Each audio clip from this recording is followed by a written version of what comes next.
Video record करो फिर एकदम रिकॉर्ड करो तुरंत एक्शन जियो लोकेशन लेके फटाफट करना।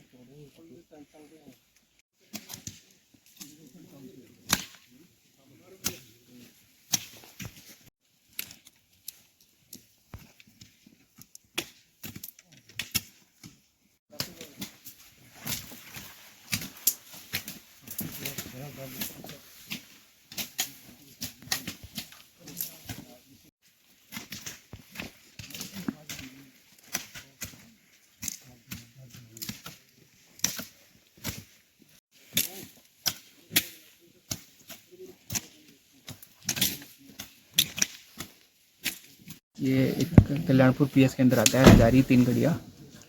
वहाँ पे हमने एक ऑपरेशन किया है जिसमें हम कल्याणपुर पीएस और सीआरपीएफ के साथ मिलके, और टीएसआर भी है हमारे साथ। और पहले से एक इन्फॉर्मेशन था, उसके बेसिस पे कल्टीवेशन हो रहा था एक थोड़ा फॉरेस्ट एरिया में।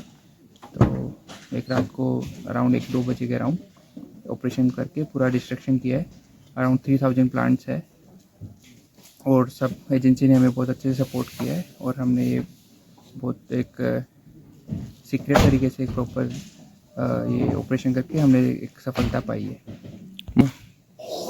इसमें मार्केट वैल्यू से 5000 पर केजी रहता है, ठीक है। अब ऐसे प्लांट का तो वेट पता नहीं है, तो इसका कोई वैसे मार्केट वैल्यू निकाल नहीं सकते डायरेक्टली।